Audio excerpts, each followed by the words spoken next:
Bien, bonsoir, bonsoir à toutes et tous. Nous sommes ravis de vous accueillir ici au Conseil départemental de la Haute-Garonne, que votre présence soit virtuelle ou réelle à nos côtés. Je souhaiterais tout d'abord, bien évidemment, remercier les intervenants qui nous font le plaisir d'être sur cette table ronde à nos côtés. Jérémy Perrard de l'association Pride, Jean-Michel Punière qui est avec nous à distance et que nous allons découvrir tout à l'heure en visio, ainsi que Damien de l'association Contact, Françoise L'Enfant-Picmal de l'association Accept, ainsi qu'Emmanuel et Florent du Club to Win Rugby avec qui nous nouons une relation dans le cadre de nos politiques.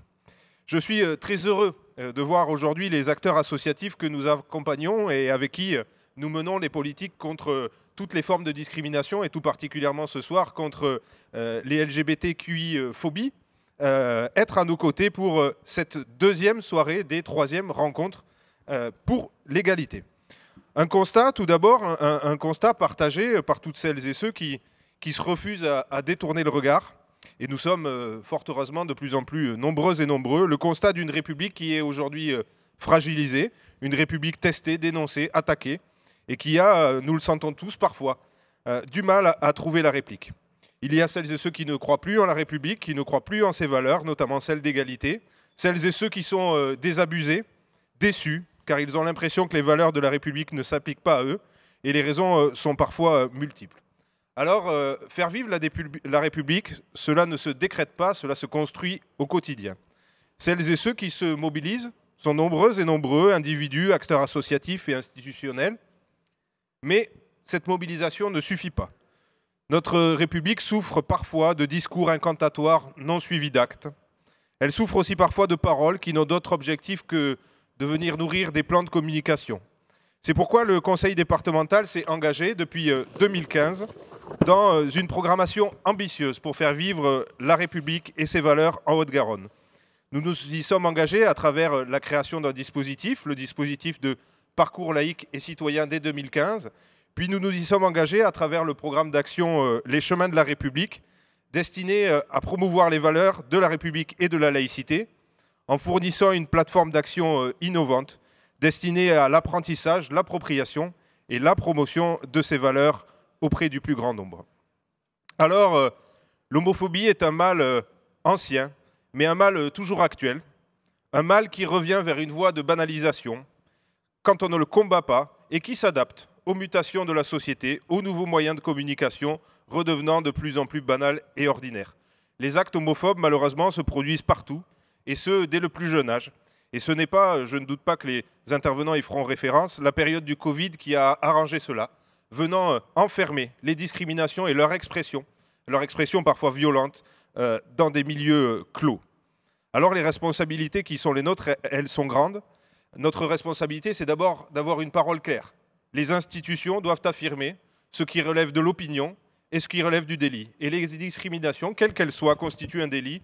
Et notre parole depuis 2015 à ce sujet est très claire. Les citoyens ont besoin d'entendre des institutions qui ne composent pas. La deuxième, c'est de porter un message, celui d'une fraternité, celui d'une égalité réelle. Et ce message, nous le portons aux côtés des structures associatives qui sont ici ce soir, mais également celles qui sont derrière leur écran et avec qui nous travaillons au quotidien.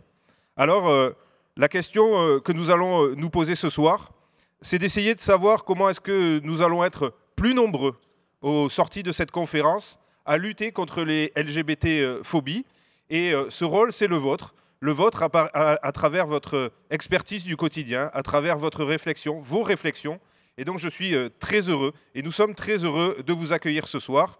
C'est tout le sens de cette table ronde, et donc je laisse désormais la parole à nos invités et à Jean-Luc qui va animer ce débat aujourd'hui. Merci à toutes et tous. Merci Vincent Gibert, merci également à vous d'être là. Je vais revenir vers vous dans un petit instant. Peut-être quelques précisions puisque nous sommes sur une version des rencontres pour l'égalité dans cette troisième édition, bien entendu, sur fond de précautions sanitaires. Usuellement, nous avons du public en face de nous. Vous êtes derrière vos écrans et nous avons, pour cette table ronde, des conditions un peu particulières puisque trois de nos invités que je vais présenter dans quelques instants sont également en visio. Voilà, ce que je voulais vous dire, c'est que d'une part, pour ceux qui viennent régulièrement voir les rencontres pour l'égalité, vous avez l'habitude de voir que nos soirées débats sont complétées par des animations, des expositions, etc. Bien entendu, vous ne pouvez pas vous déplacer pour les voir. Donc, sur chaque journée, vous avez une série d'expositions ou de vidéos qui vous sont proposées, que vous retrouvez sur le site du conseil départemental cd31.net/égalité cd31.net/égalité.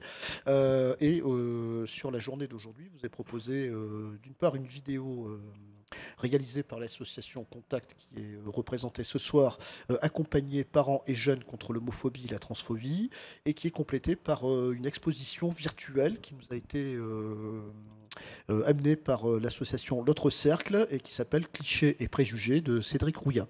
Voilà.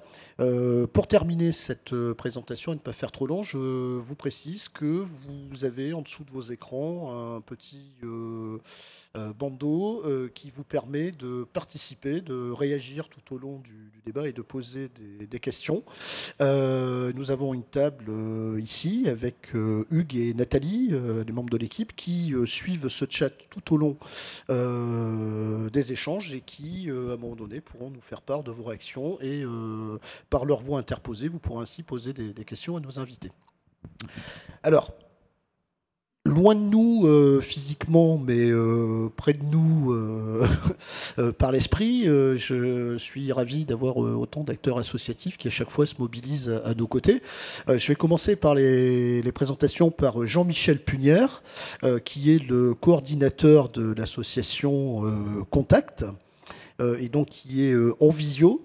Je vais continuer pour ceux qui sont loin de nous par Emmanuel Fesselier, qui est membre de l'association, qui représente l'association To Win Rugby. En présentiel, et je reviendrai tout à l'heure sur Nathalie, Jérémy Perrard, le coordinateur et chargé de développement de Pride Toulouse.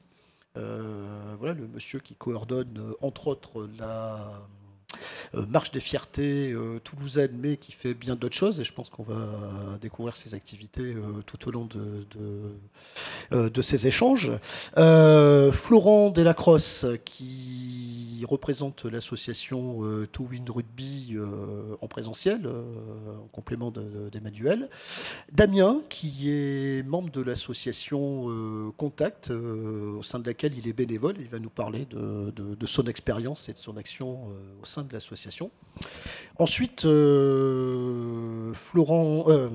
Françoise L'Enfant Picmel, qui est la créatrice, fondatrice et directrice de l'association Accept, qui s'occupe de l'accueil des personnes LGBT en milieu rural. Et on va, je pense, assez longuement revenir sur cette question de la ruralité. Pour commencer, je vous propose de rejoindre Nathalie, qui apparaît à l'écran. Nathalie est la maman de Jean. Elle est enseignante, on peut le dire, et elle est ici pour nous amener un témoignage sur la trajectoire particulière de Jean, son fils, donc, qui a subi une agression homophobe. Cette agression homophobe a révélé un certain nombre de choses. Il nous a semblé intéressant d'ouvrir cette table ronde par ce témoignage, puisque effectivement, il illustre parfaitement les problématiques actuelles sur la question de l'LGBT-phobie. Nathalie, merci d'être avec nous. Est-ce que vous pouvez nous parler de cette trajectoire difficile qu'a traversé Jean?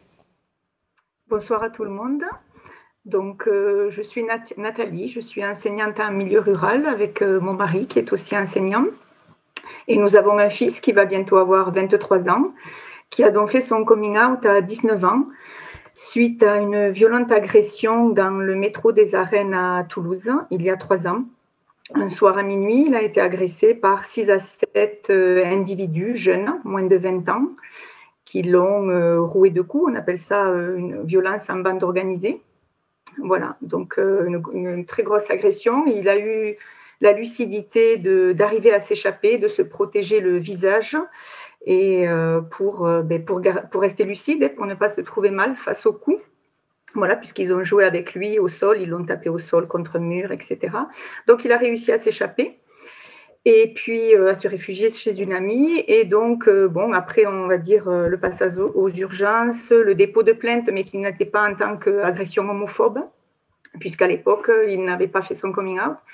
15 jours après, il est rentré à la maison pour nous parler, à tous les deux, son père et moi, et nous confier à tous les deux son homosexualité, ce qui n'était pas quelque chose de surprenant pour nous. Ça faisait plusieurs années, même depuis la petite enfance, qu'on se doutait, parce que notre histoire est un peu particulière dans la famille. Voilà, mon beau-frère est homosexuel, j'ai aussi un ami.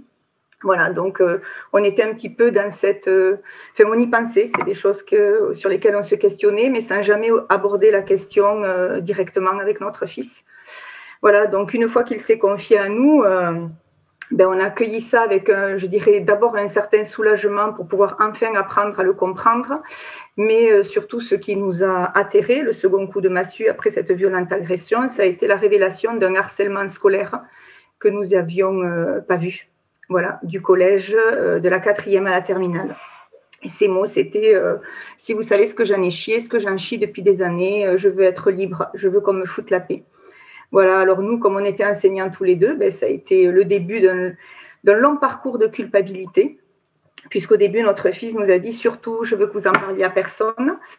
Nous vivons dans un petit village de 2000 habitants, où il y a école, collège et lycée, et donc d'abord, il nous a imposé une sorte d'omerta par rapport à tout ce qu'il avait vécu. Pendant plusieurs semaines, il est rentré tous les week-ends et chaque week-end, c'était la révélation des injures, des gestes obscènes, des violences physiques dont il avait été victime au collège et au lycée. Et donc, on accompagnait ça, on prenait tout ça, c'était très difficile pour nous, voilà. Et puis donc, quelques semaines après, moi, j'ai pris la décision de me mettre en relation avec une association, de chercher de l'aide, parce que je me sentais impuissante et puis on était vraiment dans la douleur, pour l'accompagner. Parce qu'on y avait bien fait comprendre qu'on l'aimait, que l'homosexualité, c'est vrai que ça nous avait fait peur, c'était tous ces clichés, la violence, l'ostracisme, les préjugés, la vie difficile, mais que lui, ça restait notre fils et qu'on l'accompagnait. Voilà, donc du coup, en faisant des recherches sur Internet, je suis rentrée en contact avec l'association Contact. On a été reçus par Jean-Michel Punière et des parents bénévoles. Voilà, on a participé à des groupes de parole. Tout ça, ça nous a beaucoup libérés, beaucoup aidé à lui aussi. On a fait des groupes de parole en famille, tous les trois, puis après, nous, les parents, tout seuls. Et puis, tout semblait un petit peu se rentrer, se cicatriser, cheminer. Et puis est arrivé cet été, au mois d'août, mi-août, une seconde agression dans le tramway à Toulouse, sur la ligne Palais de Justice Blagnac, mi-août, un soir à 18h30, en plein Blagnac. Dont là, pareil, 6 individus se sont assis à côté de lui dans le wagon, intimidation, injures, gestes obscènes. Il s'est trouvé que comme c'était une heure, c'était en fin d'après-midi, au mois d'août, il n'y avait qu'une mère de famille avec ses enfants et une jeune fille dans le wagon qui était elle aussi tétanisée par ce à quoi elles assistaient. Notre fils, s'est retrouvé sidéré par la peur et puis par l'angoisse. Donc, dans un premier temps, il n'a pas bougé. Et puis après, il y a une personne âgée qui est venue s'interposer envers ces jeunes, qui elle aussi a été mise à l'écart. Voilà. Donc, du coup, après, il a réussi à sortir du tramway, à descendre à l'arrêt, mais avec l'angoisse terrible d'être poursuivi et repassé à tabac. Donc, il nous a appelés parce qu'on était chez ma sœur, on l'attendait en fait pour souper. Donc là, on a récupéré notre fils dans un état traumatique, douloureux, difficile. Alors, on était partagés entre l'angoisse et puis une très grande colère. Donc, on a appelé le 17. Le 17, tous les commissariats étaient fermés. Donc, en fait, nous sommes rentrés chez nous parce qu'il voulait quitter Toulouse. C'est un petit peu symbolique, quitter la ville. Et le lendemain, on est allé déposer plainte dans la gendarmerie de notre village. Alors là aussi, il y avait un acte symbolique. C'était vraiment, déposer plainte en tant qu'agression homophobe. Voilà, donc là, on a été reçus à la gendarmerie. de façon bienveillante, mais avec des maladresses dans les questions posées à notre fils. Voilà. Et puis suite à ça, j'ai rappelé Jean-Michel Punière, puisqu'on est membre de l'association, qui nous a orientés sur la cellule d'aide aux victimes de discrimination de la préfecture de Toulouse. Et là, on a recommencé à respirer parce qu'on a été entendu par un gardien de la paix et la psychologue associée à cette cellule, qui ont reçu notre fils et qui l'ont accompagné pour démarrer un suivi thérapeutique, pour sortir un petit peu de ces chocs traumatiques et sortir de cet état de victimisation, pour arriver à se redresser, à cicatriser, à transformer tout ça, lui et nous en même temps, redresser la tête et le message qu'on est arrivé à lui faire entendre et que lui entend maintenant, c'est que ça n'est pas son homosexualité qui le définit. Il est aussi un étudiant qui fait des études, il est un jeune homme magnifique, il a la vie devant lui et là, depuis le mois d'octobre, avec ce suivi et cette aide, il redresse la tête, il est enfin fier de ce qu'il est et voilà, ça va mieux pour nous et pour lui. Voilà, dans le parcours. Et après, bien entendu, il y a eu pour nous tout ce qui a été, la partie où on est sorti de cette omerta et de cette loi du silence, où on en a parlé autour de nous, où on en a parlé à l'établissement après, où maintenant on ouvre les portes et on dénonce ce qui s'est passé et on comprend mieux pourquoi nous, on ne l'a pas vu à l'époque ou pourquoi lui aussi s'est terré dans le silence à ce moment-là. Alors merci Nathalie, vous restez parmi nous et vous allez pouvoir intervenir puisqu'il y a le témoignage que vous avez fait, puis le regard que vous portez sur cette question de la lutte contre la LGBTQI-phobie. C'est vrai qu'il y a dans notre société française des choses qui évoluent. Il y a un principe d'acceptation plus grand que par le passé du principe d'homosexualité. Pour autant, il reste encore un très long chemin avant d'arriver à la normalisation intégrale, voire à l'exclusion, puisque c'est le titre que nous avons donné à cette table ronde.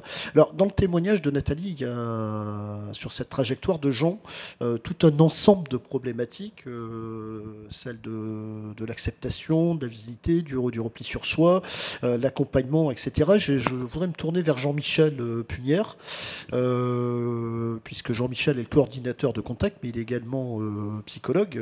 Il intervient également à ce titre dans son quotidien.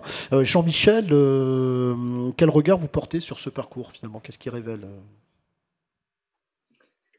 Le parcours, Nathalie a très bien expliqué les choses. Il y a ces difficultés de communication et ces craintes qu'on retrouve souvent dans les personnes que nous accompagnons à Contact, que ce soit des jeunes ou des familles, ces craintes qui empêchent après de pouvoir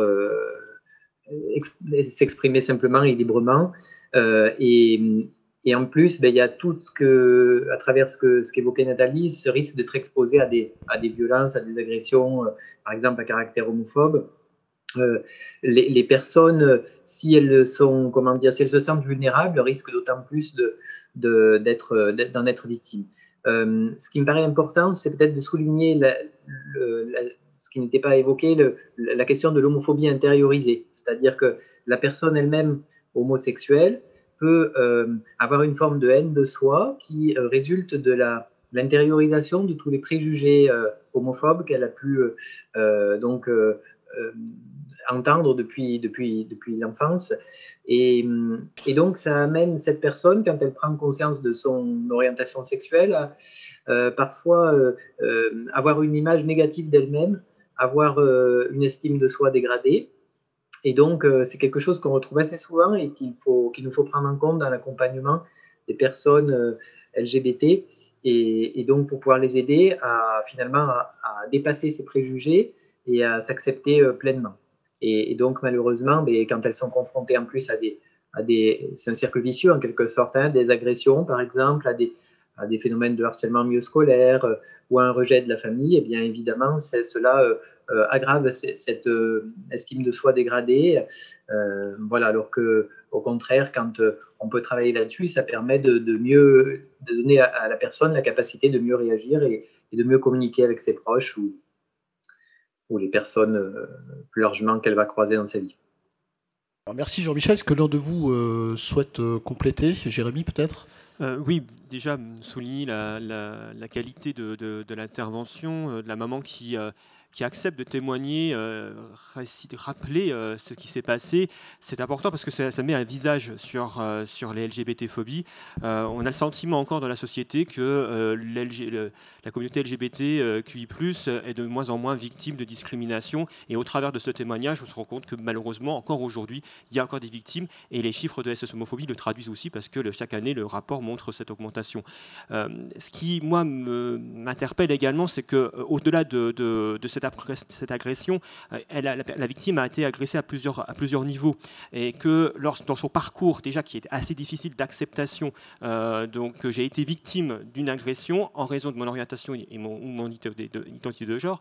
Derrière, je vais aussi être agressé, alors volontairement ou involontairement, par des comportements qui sont discriminants. Et je pense par rapport à la situation de l'accueil de la victime au commissariat ou à la gendarmerie, nous avons des situations où effectivement on a du mal à qualifier, on en reparlera peut-être, la qualification de l'acte qui pose un véritable problème dans le traitement des cas et donc, en même temps aussi pour pouvoir avoir une condamnation ferme vis-à-vis de la discrimination, mais aussi que la victime, face aux questions qui peuvent être posées, la maman elle le disait bien, les questions maladroites, va encore enfoncer encore plus la victime qui est déjà en souffrance.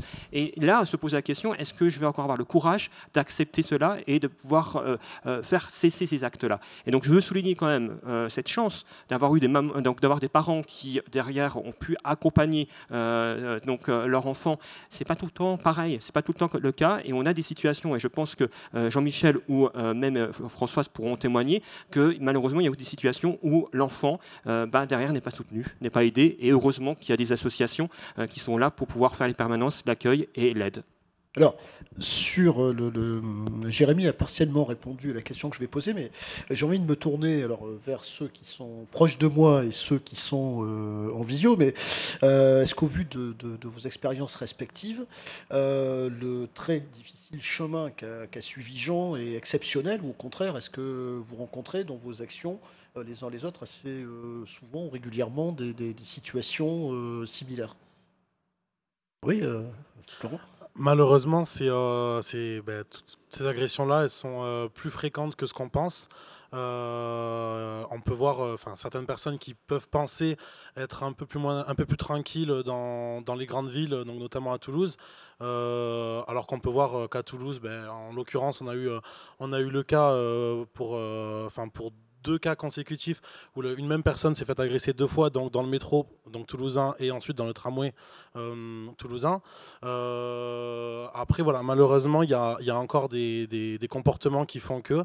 Je pense qu'il y a un réel problème après. Donc il y a l'agression, et après il y a donc le fait de vouloir se révolter, de vouloir, c'est pas normal, et donc par exemple d'aller porter plainte en l'occurrence. Et donc voilà, il y a l'agression pour la plainte, le fait que ce soit une agression dite homophobe, c'est une charge en plus contre les personnes qui agressent. Malheureusement, moi j'ai moi-même été victime d'une agression en termes de violence à peu près similaire à celle qu'on a entendue. Et c'est vrai que lors du dépôt de plainte, on m'a demandé de prouver que c'était homophobe. Alors c'est vrai que quand on est le lendemain d'une agression où on a passé une bonne partie à l'hôpital et puis on n'a pas forcément envie de revenir sur la situation, il faut quand même prouver que les gens avaient une intention homophobe. Et le problème, c'est que les moyens ne sont pas mis en place parce que les insultes ne suffisent pas. On le sait maintenant, dans Toulouse, il y a des caméras, mais les caméras, ça récupère pas le son. Donc en fait, parfois on se demande, moi je me suis demandé honnêtement, qu'est-ce qu'il aurait fallu pour que le policier, en l'occurrence, accepte cette situation d'agression homophobe et pas juste d'agression en bande organisée. Il faut des preuves que même nous, en tant que victimes, on ne peut pas apporter, tout simplement. Donc il y a des gens qui vont venir pour témoigner de ce qu'ils ont vu, de ce qu'ils ont entendu.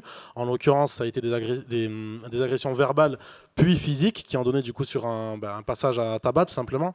Et voilà, donc nous, on se retrouve complètement démunis parce qu'on vient de se faire taper pour une raison qui est totalement illégitime par plusieurs personnes alors qu'on est en infériorité. On n'a même pas pu forcément se défendre parce qu'une fois qu'on est au sol, qu'on se passe à tabac, c'est terminé. Et en plus de ça, il va falloir qu'on prouve devant les policiers ou les gendarmes que cette agression était homophobe. Et moi, je trouve ça totalement, c'est incompatible avec ce qu'on vit, quoi. On peut pas être victime et à la fois apporter tout ça, quoi, tout ce soutien qu'en fait on est censé avoir nous.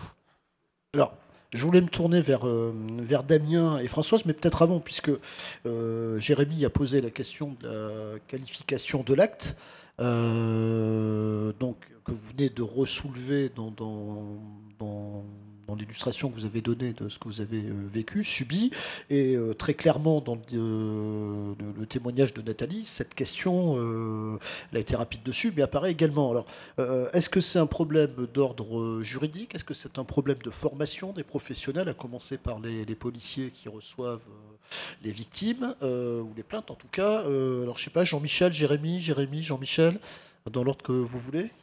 Peut-être sur la question de la qualification de l'acte, il est vrai qu'on l'a constaté, que des fois, il y a une méconnaissance ou une absence, en tout cas, de connaissance qu'il y a dans la procédure pénale, la possibilité de codifier l'acte qui a été commis.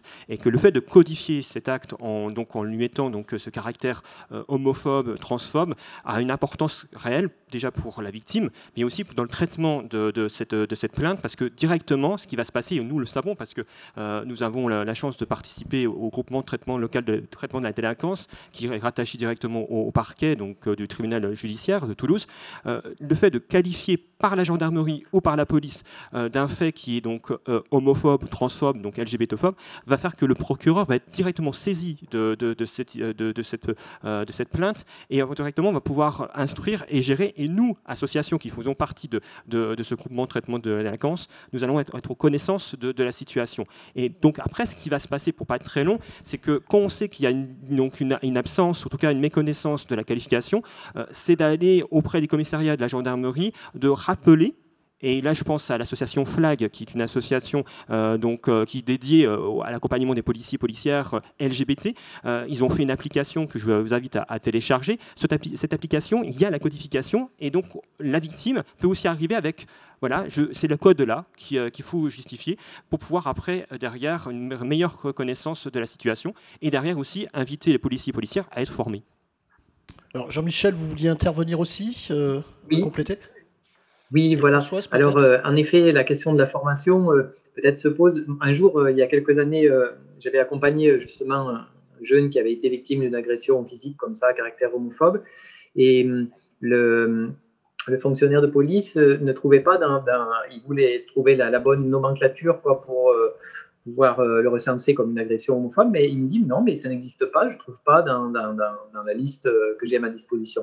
Et donc, je me suis rappelé qu'en fait, le terme exact, c'était en raison de l'orientation sexuelle réelle ou supposée de la victime. Donc, en cherchant homophobie, par exemple, on ne trouvait pas.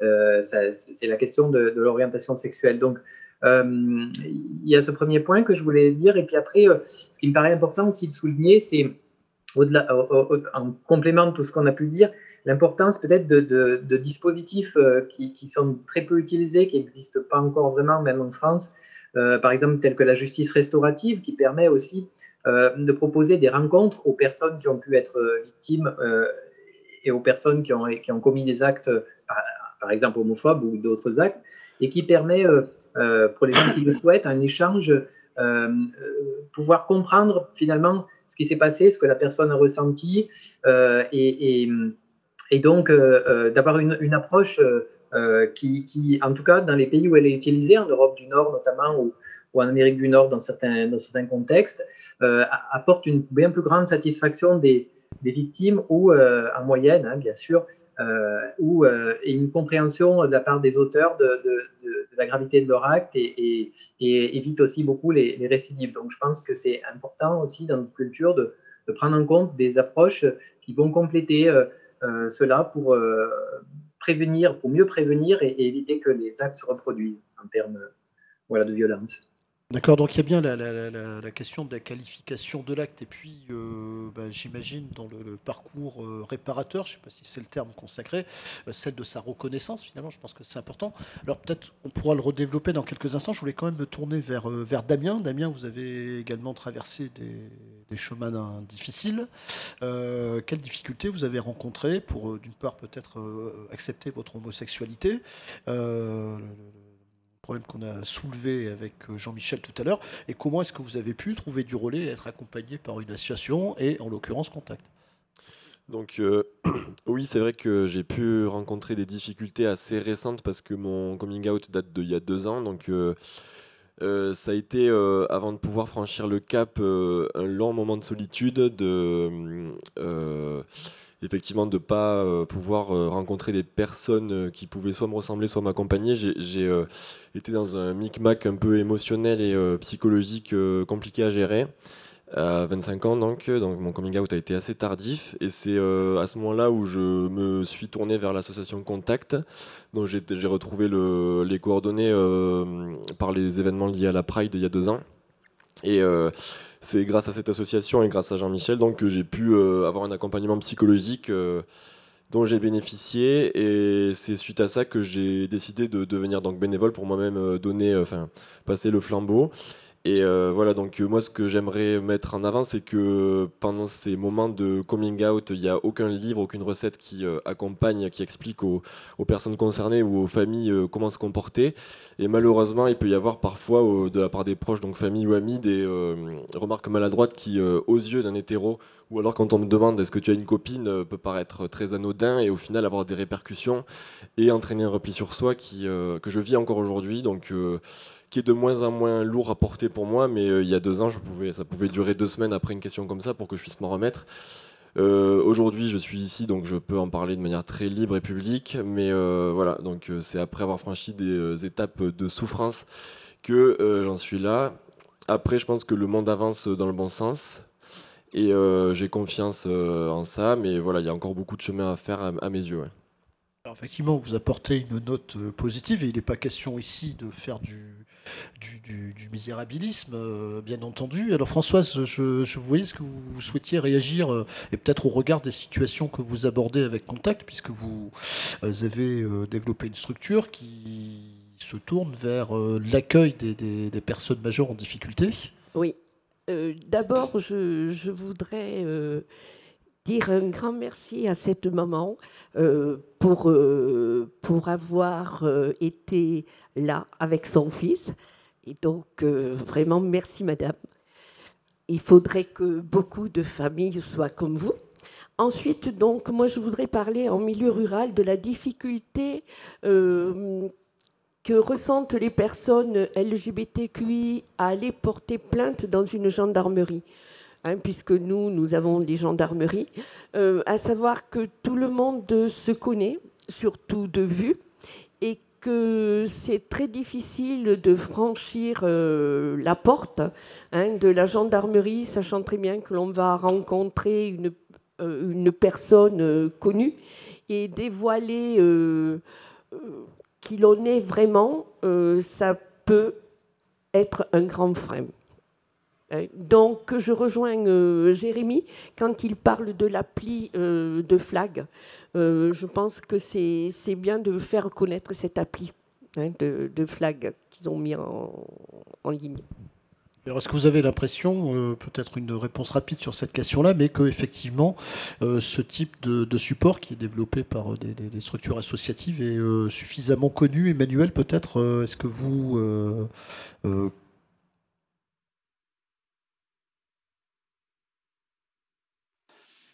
un petit décalage avec le Internet. Pardon, ouais. Mais... Excusez-moi, du coup j'ai entendu la question en 2 temps, excusez-moi.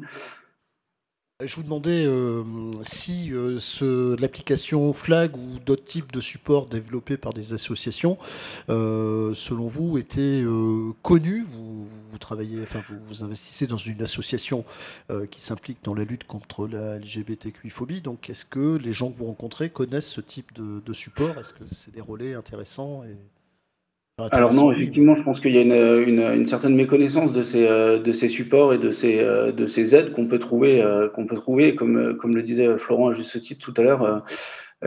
Dans les grandes villes, je pense que les personnes ont accès à cette information, à cette connaissance au travers de certaines associations. Et Et malheureusement, effectivement, dans certains secteurs, et notamment en milieu rural, je pense que l'accès est beaucoup moins flagrant. Et même au sein de notre équipe, aujourd'hui, beaucoup de gens ne connaissent pas tous ces supports, toutes ces associations qui sont très diverses, très variées et qui apportent chacun un soutien, qui peuvent apporter chacun un soutien, soit aux personnes LGBT, soit à leurs parents, soit voilà, des structures d'accueil. Et je pense qu'il y a une différence d'accès en fonction du milieu social et de l'emplacement sur le territoire. Alors, on va revenir effectivement sur cette question et notamment la question de la ruralité parce qu'elle est importante dans quelques minutes. D'une part, bon, je voudrais quand même effectivement, je pense que c'est important. J'ai passé pas mal de temps au téléphone avec chacun d'entre vous et notamment avec Nathalie et également avec Damien. Donc c'est vrai que merci de ces témoignages puisque c'est peut-être plus parlant quand même de la situation que des chiffres, des statistiques, etc. Tout à l'heure, quand j'écoutais Jérémy, il y a une statistique que je lui dois, puisque c'est lui qui m'a expliqué, il va me corriger si je me trompe, mais c'est actuellement une agression homophobe toutes les 33 heures. 33 heures, voilà. Et ça, c'est le haut de l'iceberg en plus, parce que c'est le courage des personnes de vouloir témoigner. On a de plus en plus de personnes qui acceptent de témoigner et on fait tous les ans ce travail d'accompagnement pour que les personnes franchissent l'étape de témoigner. Mais c'est que le haut de l'iceberg, c'est en réalité beaucoup plus. Et avec la situation Covid, peut-être on en reparlera, on a le sentiment que les chiffres vont malheureusement exploser. Alors voilà, c'est vrai que ce chiffre est assez glaçant, enfin frappant, mais c'est vrai que c'est partir de 2 témoignages, ça révèle quand même autre chose quoi, sur le quotidien. Alors avant qu'on passe à effectivement ces questions de territoire qui étaient évoquées précédemment, dans le parcours de Jean, on voit qu'il y a un coming out très tardif, subi des choses. Alors Nathalie va corriger puisqu'elle me fait signe. Non, je trouve que faire son coming out à 19 ans, c'est tardif sans l'être aussi, quoi. Alors ce que j'avais dans l'esprit en disant ça, c'est qu'en fait, il a subi du harcèlement dès le collège. Au lycée, il a traversé quand même toute cette période-là sans révéler son homosexualité pour arriver à 19 ans au travers d'une agression révélée. C'est ce que j'appelais coming out très tardif. Le sens de ma question, c'est peut-être pour Florent ou Damien ou les autres, est-ce que c'est toujours très difficile en France de faire son coming out ou est-ce que quand même les choses auraient tendance à évoluer? Damien a apporté un regard positif. Est-ce que ça aussi, c'est des choses qui évoluent ou est-ce que c'est toujours aussi difficile? Je pense que c'est très personnel en fait, parce que le coming out, c'est pour nous. Pour moi déjà, il y a un problème avec le fait de devoir faire un coming out. Pour moi, ça ne devrait même pas avoir lieu si vraiment l'homosexualité était acceptée. On ne devrait pas avoir à le faire. Après, c'est vrai que il y a les questions comme on a vu tout à l'heure. Les parents, est-ce que tu fréquentes une petite copine? Est-ce que, enfin, des parents, des amis, de la famille en général. Donc ça, maintenant, on peut arriver à le faire un peu plus tôt, peut-être qu'avant, même si à la fois c'est tôt et tard, parce que même si on fait un coming out à 19 ans, 18 ans ou 20 ans, derrière, ça veut dire que ça fait quelques années qu'on vit avec, parce que rares sont les gens qui s'en rendent compte à 20 ans, c'est très rare. Après, malheureusement, oui, il faut parfois il faut souvent le faire, que ça soit accepté ou non. Je pense que de nos jours dans la société, on voit quand même que c'est déjà un peu plus accepté. Je pense que pour certains, ce qui est le plus compliqué, ça va être le côté familial. Et c'est vrai que j'en reviens quand on vous a remercié tout à l'heure. C'est vrai, même moi je vous remercie parce que je pense que les jeunes homosexuels ou même LGBT+, ils peuvent être entourés de leurs amis, ils peuvent être entourés d'associations. C'est très bien et heureusement qu'elles sont là. Mais avoir une mère ou une famille, tout simplement, les parents derrière qui l'acceptent et encore plus qui l'acceptent, qui mettent le point dessus et qui disent que voilà que tu es comme tout le monde, c'est très important en fait. Parce qu'on peut voir maintenant qu'il y a beaucoup de jeunes qui se retrouvent dehors de chez eux, qui se retrouvent malheureusement pas du tout accompagnés. Et pour eux, c'est très dur. Et je pense que déjà, le fait d'accepter de mettre de montrer en fait à sa famille, à ses amis, etc. Ben voilà, je suis homo et c'est comme ça. C'est dur, mais si en plus derrière c'est pas compris, c'est pas entendu, ça le devient encore plus. Donc vraiment c'est important et je pense que pour moi il y a pas d'âge pour faire un coming out. C'est vraiment chacun qui voit, c'est très personnel. Damien, vous vouliez compléter ? Oui. Sur le fait, effectivement, je suis d'accord sur le fait que c'est une histoire personnelle. Si des personnes LGBT nous écoutent, je tiens aussi à dire qu'il y a un bout du tunnel, si jamais vous êtes en train de traverser un tunnel un peu sombre, et c'est possible aussi de tendre vers une banalisation de la chose de manière positive dans le contexte familial. Et je remercie donc mes parents des efforts qu'ils peuvent faire et qu'on en soit arrivé là aujourd'hui, au point que je sois en couple avec un homme et qu'il n'y ait aucun souci à ce niveau-là pour qu'on puisse se réunir en famille, parce que l'amour dépasse tous les soucis d'homophobie qui peuvent être durs parfois à dépasser, mais qui au final, on peut en arriver à de belles choses qui aboutissent, et c'est ce qui se passe dans ma famille, donc j'en suis très heureux aujourd'hui. Voilà. Alors on voit bien on a bien vu dans le témoignage de Nathalie toute l'importance de la famille. Alors peut-être pour y revenir, question que je voulais poser peut-être à tous, mais avec peut-être le regard également du psychologue qui est Jean-Michel, assez rapidement, mais quelles sont les étapes finalement psychologiques du coming out? Il me semble que c'est important, d'abord parce qu'il y a un fait, c'est que l'homophobie, c'est la première cause du passage à l'acte suicidaire de jeunes hommes.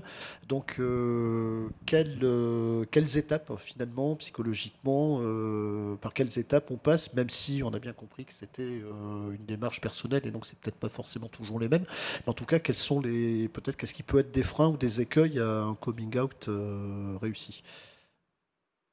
Alors, tout d'abord, les personnes passent. Ce qui est surprenant, c'est souvent l'avant et l'après. C'est-à-dire que avant le coming out, il y a beaucoup de jeunes qui disent, de jeunes ou moins jeunes, qui disent ah non, mais de toute façon, j'en éprouve pas le besoin.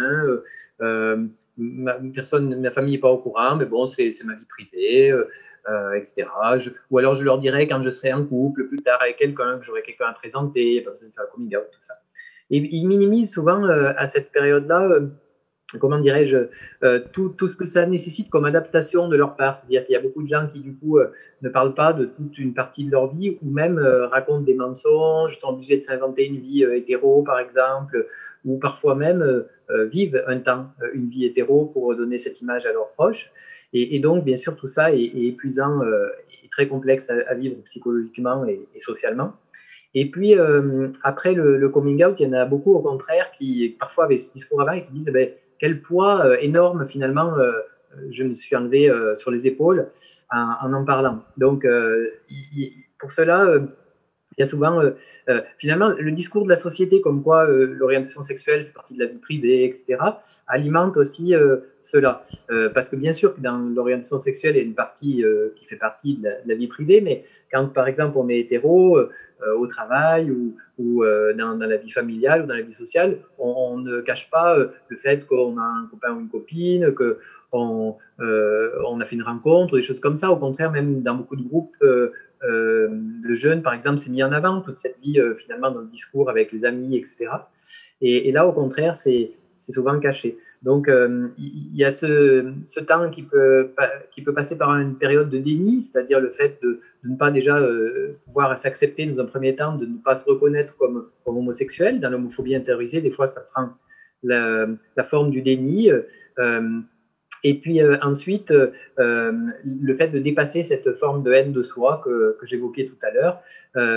Et c'est souvent, vous parlez du suicide des jeunes. J'ai eu l'occasion de conduire en tant que psychologue une enquête dans le cadre d'une thèse sur justement le lien entre l'homophobie et le suicide chez les jeunes. Et la période qui est clairement la période à risque par rapport aux conduites à risque au suicide, c'est cette période qui précède le coming out et où il y a justement la honte, la mauvaise estime de soi qui est liée à l'homophobie intériorisée. Donc, souvent, une période qui se produit à l'adolescence, quoi. Et c'est vrai qu'après, bien sûr, il n'y a pas de différence dans le risque suicidaire chez une personne homosexuelle ou une personne hétérosexuelle quand elle a pu dépasser cette homophobie intériorisée et pouvoir en parler à ses proches et vivre les choses banalement. Alors, je remercie Jean-Michel et je reviens vers Emmanuel qui, je l'ai vu un peu tard avec le décalage de la visio, souhaitait prendre la parole avant que je me tourne vers Jean-Michel. Et donc, je pense que vous souhaitiez réagir plutôt au point précédent.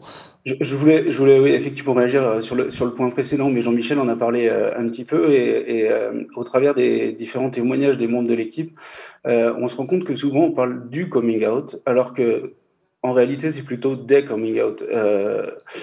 Comme le disait, je ne sais plus quel intervenant tout à l'heure, le plus dur est souvent vis-à-vis de la famille. Mais il va y avoir un coming out vis-à-vis de la famille, un autre vis-à-vis des amis et un autre vis-à-vis du travail qui va pas être du tout le même et qui sera pas forcément fait de la même façon et au même moment. Et un autre potentiellement, nous on le voit aussi vis-à-vis du sport, où certaines personnes vont être dans leur vie personnelle, auprès de leurs amis, j'allais dire totalement assumés, ont refait leur coming out, mais par contre dans leur vie sportive ou dans leur vie professionnelle vont cacher cette différence et vont vouloir le cacher en fait auprès de leurs collègues et ne vont pas oser dire quand leurs collègues leur demandent est-ce que tu as des enfants ou est-ce que tu as une femme, une copine ou un mari, ne pas oser en fait l'avouer au monde du travail de peur d'avoir une carrière qui soit limitée, ou dans le monde du sport de voir qu'on pourrait être, que cette personne pourrait être assimilée à avoir des capacités physiques réduites parce que c'est ce qui pourrait rester encore dans l'inconscient collectif. Et du coup, cette notion de plusieurs coming out, je trouve qu'elle est assez importante. Et effectivement, le plus dur est souvent le premier, mais c'est souvent pas le seul. Alors, vous avez ouvert la porte. Effectivement, l'homophobie dans le sport, et je comptais qu'on l'aborde un petit peu plus loin, mais on va peut-être parler de ruralité dans un instant. Juste avant ça, je voudrais revenir quand même un instant vers Nathalie, puisque les propos précédents ont soulevé l'importance de la famille. Et je pense que dans le cas de Jean, ça a été un facteur extrêmement important pour l'aide que ça a pu lui apporter. Comment ça s'est passé finalement au niveau familial, au-delà de la sphère papa-maman? Ben, disons que nous, c'est une chose qu'on évoquait depuis, je dirais, depuis sa jeune adolescence, hein, entre mon mari et moi. Voilà, puisque mon mari a un frère homosexuel qui, par contre, a quitté la famille et qu'il ne connaît pas. Voilà, avec une grande différence d'âge. Donc, il y avait une sorte de loi du silence dans la famille, et donc on en parlait aussi entre nous. Et moi, j'ai vécu dans mon enfance, j'avais un ami, un voisin, qui était homosexuel et séropositif dans les années 90. Donc c'est vrai que mon mari et moi, on avait une vision, voilà, un peu, j'allais dire, négative de l'homosexualité. Pour lui, c'était l'ostracisme familial, et pour moi, c'était homosexualité, séropositivité. Donc c'était quelque chose qu'on en parlait, parce que quand on voyait grandir notre enfant, ben moi j'avais connu cet ami dans l'enfance qui a mon âge, et donc je revoyais certaines choses. Donc je dirais qu'inconsciemment, on a amené ce débat avec des oncles, des tantes, les grands-parents. C'est des choses dont on parlait, c'est pas arrivé comme ça du jour au lendemain. Ce qui fait que quand notre fils nous a confié tout ça, on était déjà préparés, on en avait déjà parlé avec plusieurs membres de la famille. Par contre, lui a voulu verrouiller au début, et donc il n'était pas, comme il était dans une dévalorisation, une mésestime de lui-même de par le harcèlement scolaire, c'est nous-mêmes en fait, avec sa demande à lui, qui en avons parlé à la famille. Et ce qui a été chouette, c'est que, comme tout le monde était, je dirais, inconsciemment plus ou moins préparé ou se doutait, chacun lui avait envoyé, le jour où nous on en avait parlé, il a reçu un petit message des personnes à qui on en parlait, en lui disant qu'il l'aimait, que ça restait lui et tout. Donc il y a eu un contexte assez positif par rapport à tout ça. Et après, je dirais, dans notre voisinage rural, ce qui s'est passé, c'est à Contact, on avait rencontré un parent bénévole qui nous avait beaucoup aidés et qui lui avait dit à notre fils, mais tu sais, souvent tu as peur de dire, mais si les gens t'aiment, les gens qui te connaissent ne vont pas retenir ça de toi. Et c'est ce qui s'est passé autour de nous. Nous, les parents, petit à petit, on a brisé la loi du silence et puis de façon plus ou moins naturelle. Je veux dire, on n'a pas annoncé ça. C'était quand on nous demandait des nouvelles, on disait ah ben oui, il va bien, il est avec son compagnon, ils sont partis en vacances. Alors c'est vrai que des fois il y avait des petits blancs pour certaines personnes. Et puis bon voilà. Et puis ça se faisait de façon, j'allais dire presque voilà naturelle. C'était pas calculé. On n'annonçait pas ça comme au cours d'un repas ou de choses comme ça quoi. Donc voilà, c'est venu petit à petit. Et maintenant voilà, on s'aperçoit que quand on en parle alors, je dis, c'est pas prétentieux ce que je vais dire, mais on amène les gens des fois vers des questionnements parce maintenant on prend un petit peu un mal et un plaisir des fois à aller dire certaines choses, quoi, pour provoquer un petit peu les consciences, quoi. Alors merci Nathalie, mais il faut qu'on avance un peu si on veut aborder l'ensemble des choses. Jérémy, un court complément. Oui, peut-être par rapport au dernier témoignage donc de la maman, peut-être que dans la lutte contre les discriminations liées à l'orientation, l'identité de genre, en tout cas les LGBT-phobies, le travail qu'on doit faire encore, c'est de déconstruire les clichés, les préjugés. Parce que dans le fantasme, dans ce qui est dit, effectivement, c'est souvent la peur, avec les représentations que nous pouvons avoir de l'homosexualité, du gay, qui fait que derrière, par cette crainte, par cette peur-là, derrière, ça amène du rejet, et de ce rejet, des violences, volontaires ou involontaires, et qui font des souffrances. Donc nous, notre rôle aussi, au travers de cette table ronde, c'est aussi d'accompagner à cette déconstruction de ces regards qui sont faussés aujourd'hui, qui ont pu être aussi passés de génération en génération, pour montrer qu'en fait, on peut aussi très bien vivre son orientation et son identité de genre très bien, en étant épanoui et en étant heureux, et ça c'est le côté positif, que tout n'est pas non plus gagné, non plus qu'il faut continuer à se battre, et derrière, en faisant cela, je pense que finalement, on arrive à mieux accompagner la société en profondeur. Alors merci Jérémy, je vais utiliser cette intervention comme lien pour revenir justement sur le sujet du sport. Je voudrais qu'on aborde, avant de parler de la ruralité et puis d'autres questions qui semblent importantes.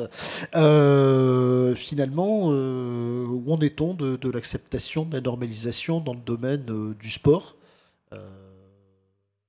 Alors, dans le sport, on peut le voir, c'est assez visible.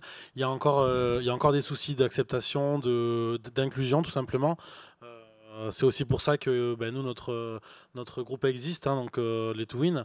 Donc on lutte contre l'homophobie à travers le sport, et en l'occurrence, nous, c'est le rugby.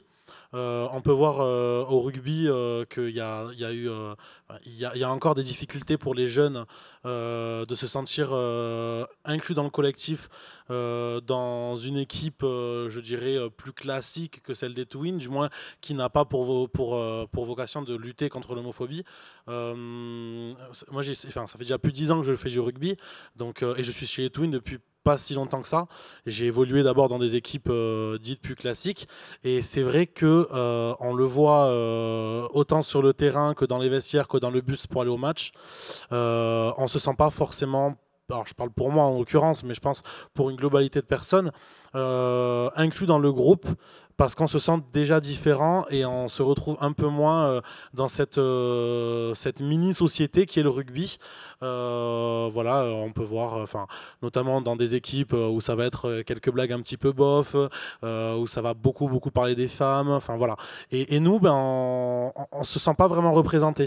Donc, en fait, on dit rien. Moi, je disais rien, et puis je rigolais aux blagues, et puis je faisais comme si moi aussi je parlais des femmes, alors qu'en fait, ça ne m'intéressait pas.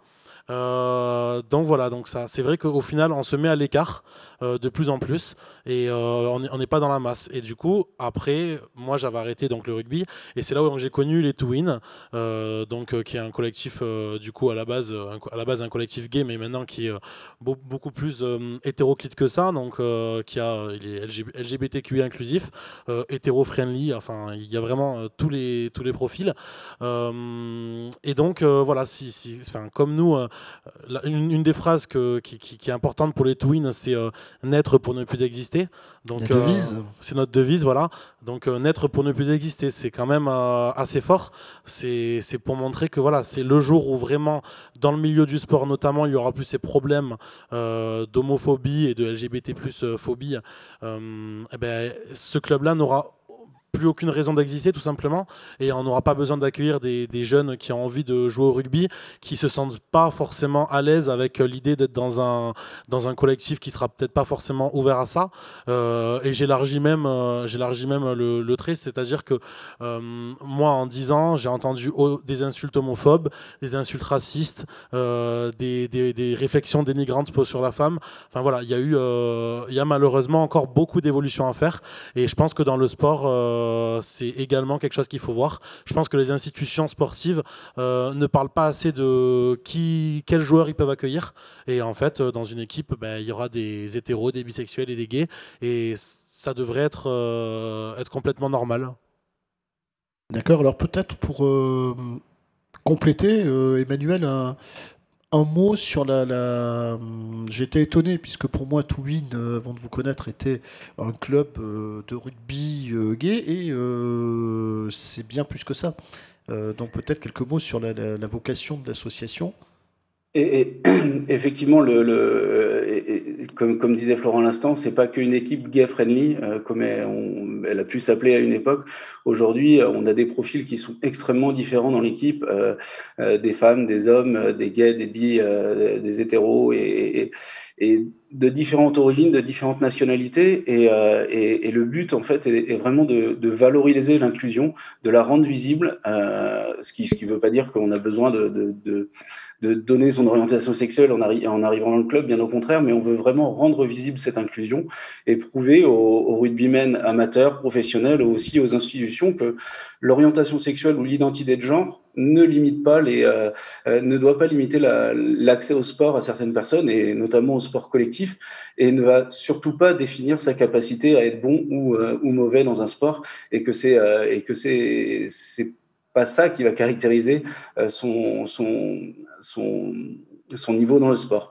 Et donc, elle permet de changer cette mentalité sur le terrain, mais elle permet aussi justement à certaines personnes LGBT à pouvoir aussi ne pas Tout à l'heure, on parlait de l'intériorisation de l'homophobie, justement de pouvoir se révéler et de montrer que toutes ces personnes sont belles, riches et vont apporter quelque chose sur le terrain.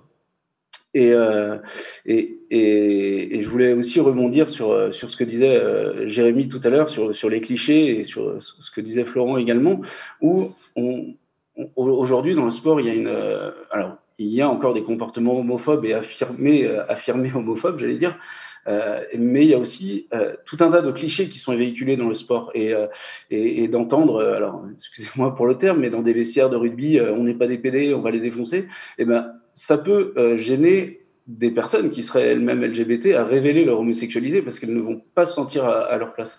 Et c'est aussi tout le but de l'association, c'est de faire changer à tous les niveaux, dans tous les clubs et à toutes les strates de la société, cette vision-là. Et pour revenir sur ta question également, on a également, en plus de la lutte contre l'homophobie sur le terrain, on a aussi des actions qui vont se faire dans les écoles, en partenariat d'ailleurs avec l'association Contact, où on va aller témoigner justement de ce qu'on fait, et auprès de certaines MJC, de maisons de quartier, où on a pu avoir l'occasion de témoigner justement de ce message-là. Et donc on ne limite pas notre action à une action sur le terrain, mais il y a aussi bel et bien une action associative derrière. Alors Jean-Michel Punière, assez rapidement si possible, Contact intervient régulièrement sur des actions pour contrer l'homophobie dans le sport. Alors est-ce que c'est essentiellement au travers de des constructions de clichés? Quels sont ce type d'actions? Quel constat vous faites? Tout d'abord, je voulais souligner le lien avec le sexisme, parce qu'on n'a pas dit ce mot, mais c'est vrai que ça fait lien entre les questions des agressions, comme celle dont on parlait tout à l'heure, parce que, par exemple, pourquoi un jeune va être agressé dans le métro s'il ne dit pas, il ne se promène pas avec une pancarte « je suis homosexuel », des choses comme ça. C'est par rapport à des préjugés sexistes, ou un garçon qui serait, par exemple, perçu comme efféminé, qui surjouerait pas la virilité, tout ça risque plus que d'autres, bien sûr, d'être visé par ce type d'action. Et à l'inverse, alors dans le sport, dans les représentations sexistes, le sport, c'est censé être un truc d'homme, et surtout certains sports, hein, il y en a, c'est différent, on ne va pas faire le détail sport par sport, mais à partir de là, dans ces représentations sexistes de la société, ben, une femme qui réussit vraiment dans un sport d'équipe, par exemple du foot ou du rugby, va être tout de suite, on va se dire tiens, elle doit être lesbienne peut-être, parce que si elle réussit, c'est que c'est pas une femme classique, on va dire. Et un garçon, au contraire, est présumé comme quoi il ne pourrait pas avoir des performances, Emmanuel l'évoquait un petit peu tout à l'heure, sportives s'il est homosexuel, parce que voilà, il y a que les hétéros qui seraient forts, etc. Donc on retrouve ce croisement vraiment avec le sexisme. Donc nous, on va travailler dans le cadre des interventions, pour répondre à votre question, sur tout ce qui concerne la déconstruction, hein, justement, du sexisme et de l'homophobie et de la transphobie, qui sont en fait indissociables. Tout ça est basé sur un modèle, une façon de voir le monde qui considère que l'homme et la femme sont extrêmement différents et que autour de cette différence, ils se compléteraient parfaitement en couple hétérosexuel. C'est ce qu'on appelle l'hétérosexisme. Donc, on va travailler sur tout ce qui permet de passer de cette culture de la différence qui oppose les gens à la culture de la diversité qui va, au contraire, nous reconnaître tous et toutes dans notre diversité, personne n'est identique.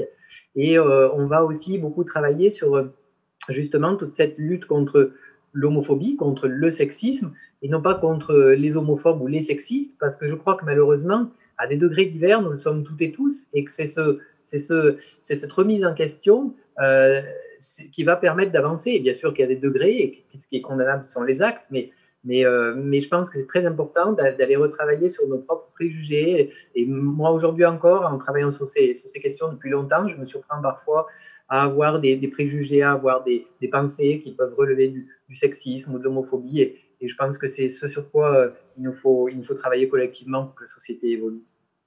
D'accord. Alors, si on veut laisser aussi un peu de place pour les réactions et les questions des internautes, on va avancer. Je vais me tourner vers Françoise, à qui j'ai donné finalement assez peu la parole depuis le début. Françoise, l'homophobie, la transphobie sont malheureusement présents dans tous les milieux sociaux et sur l'ensemble du territoire.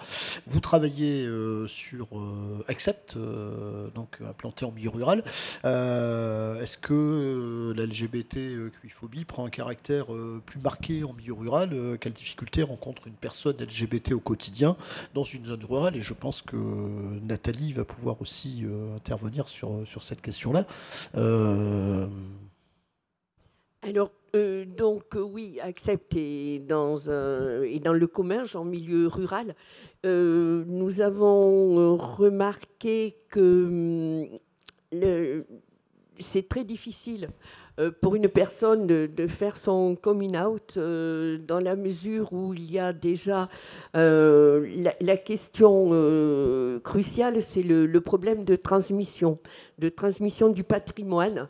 Donc c'est vrai que les parents sont...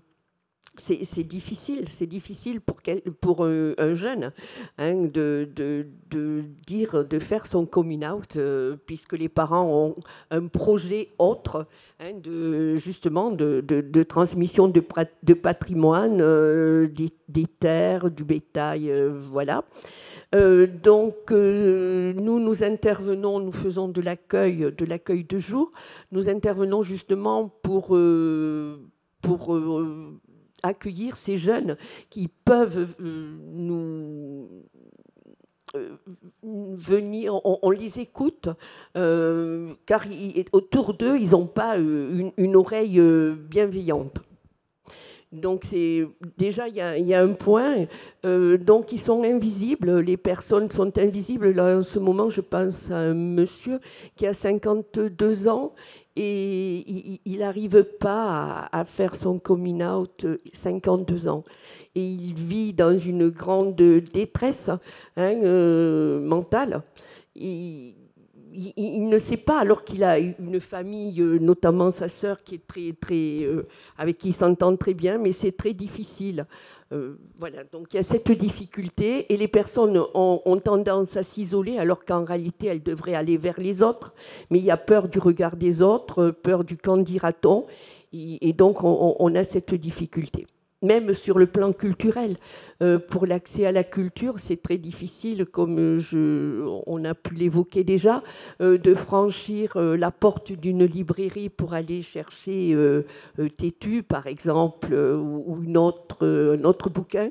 C'est très difficile et c'est pour cela que nous, au sein de l'association, nous sommes en train de créer un centre de ressources qui sera ouvert et gratuit. Voilà. Nathalie, vous voulez compléter peut-être ?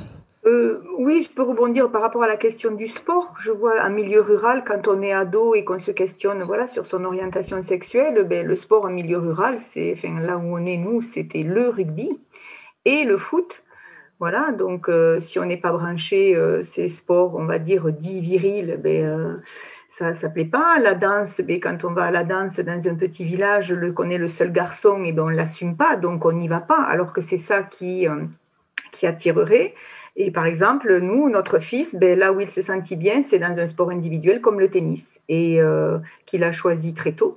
Et plus tard, il nous a dit, au tennis, j'étais bien parce que c'était mixte, parce qu'on faisait des doubles avec des filles, ou par exemple, le sport au collège, le mercredi après-midi, l'AS, où là, il y avait des projets avec un sport mixte, c'est-à-dire il y avait athlétisme, sport co, mais mixte.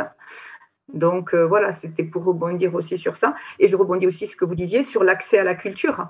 C'est qu'un milieu rural, s'il n'y a pas le cinéma au village, s'il n'y a pas forcément une librairie ou une maison des jeunes, nous, notre chance, c'est que, on est d'un milieu, on va dire, où on a accès à la culture parce qu'on a des livres à la maison et puis parce qu'on a fait beaucoup de voyages, parce qu'on faisait de l'échange de maison, et ce qui a permis à notre fils, de voyager, de voir autre chose, mais c'est peut-être pas la chance de tout le monde, quoi. Oui, tout à fait. Malheureusement, c'est pas la chance de tout le monde. Et même dans les maisons de jeunes, c'est difficile puisque je vois, au début, nous avons été hébergés, l'association, dans une MJC. Et dont nous nous sommes rendus compte qu'un jeune LGBT ne franchissait pas le cap de passer, de traverser la pièce de jeu de la MJC, c'était très difficile. Donc même dans les maisons de jeunes, c'est... Voilà. Et ensuite, il y a le problème des rencontres. Les rencontres entre eux, il n'y a pas de bar, il n'y a pas, comme vous dites, trop de ciné. Les maisons de jeunes, c'est difficile. Les centres sociaux aussi, il n'y a pas de boîte. Donc c'est vrai que pour les personnes LGBTQI en rural, c'est très difficile de se rencontrer et donc les personnes restent entre elles et en réalité ne s'ouvrent pas aux autres et deviennent vraiment invisibles, et ça c'est un gros sujet. Alors, Jérémy souhaitait intervenir. Oui, je voulais très rapidement peut-être faire le lien aussi avec le festival que nous portons. Chaque année, on essaye de porter un festival qui est le Festival des diversités, un festival régional. On collabore avec les associations dans les départements, dans les différents départements, et je pense à Accept, je pense aussi à Alerte dans l'Aveyron, je pense à Quick-Larcy dans le Lot. On a plusieurs associations dans les départements, je pense aussi à Diversité Pastel sur Albi. On a l'avantage d'avoir des assos, mais qui des fois ne sont pas connus. Et au travers de ce festival qui a lieu normalement hors la période Covid sur le mois de mai et mois de juin, et cette année aura lieu du 17 mai jusqu'au 9 octobre, c'est de rendre visibles ces structures qui sont nécessaires, qui sont capitales. Malheureusement, il faut savoir qu'en région Occitanie, sur les 13 départements de la région Occitanie, il n'y a pas forcément partout des associations LGBTQI+ présentes, même si je sais que Contact fait un très gros travail aussi d'être présent sur les territoires pour pouvoir proposer des tables rondes ou des lieux d'accueil, mais ce n'est pas suffisant. Et l'idée de ce festival, c'est d'essayer d'accompagner des initiatives pour qu'il y ait de plus en plus d'associations dans les départements et dans la ruralité, parce que ça participe, ça concourt à rendre les choses banales, et c'est aussi permettre à ceux et celles qui sont dans le questionnement, les personnes concernées directement, mais aussi les familles, c'est aussi les personnes lambda, de pouvoir avoir accès au même niveau en termes d'information, et que ça leur permet de mieux accepter parce qu'ils ont compris. Je reviens toujours à ce que j'ai dit, c'est si on veut lutter plus efficacement contre les discriminations, c'est déconstruire les clichés, les préjugés, et c'est aussi informer parce qu'on enlève les peurs.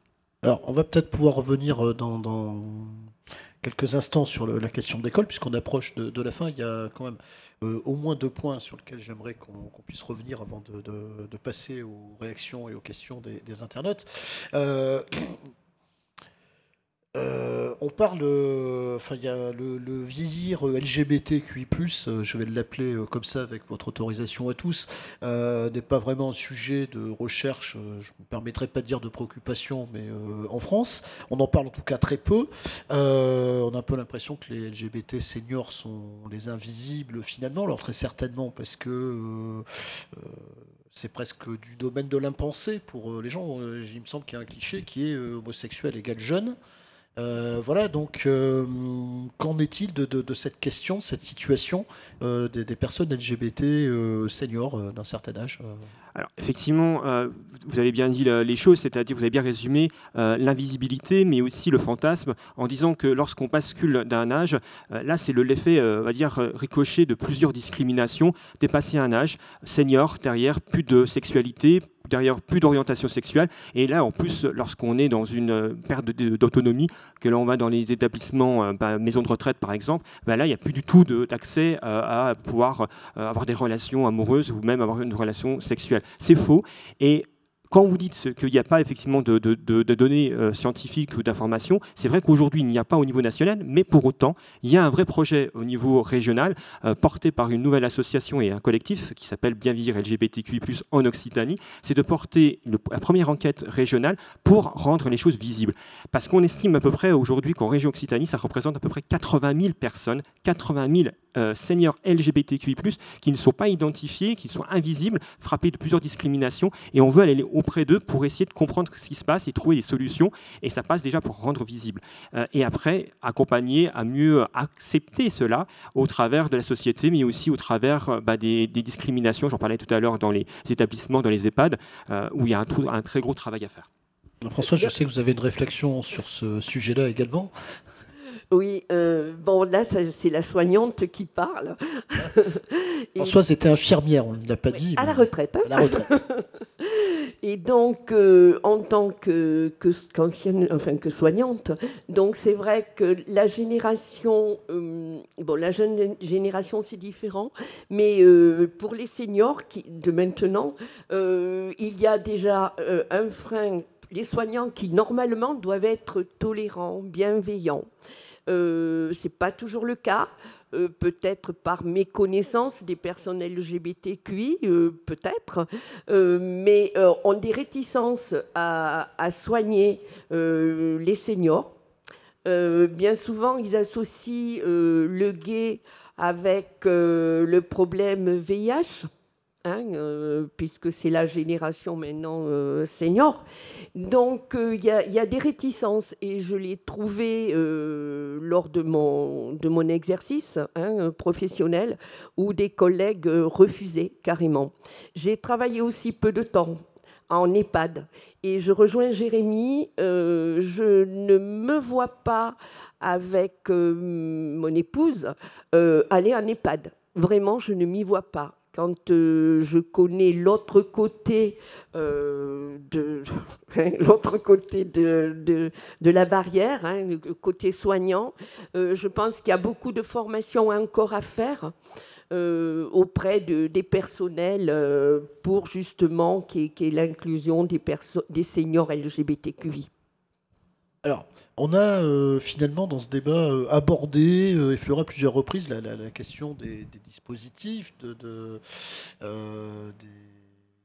types d'accompagnement développés pour les personnes LGBTQI+, qui pourraient être en difficulté, mais également la question de leur famille, de leurs proches, puisque c'est important également.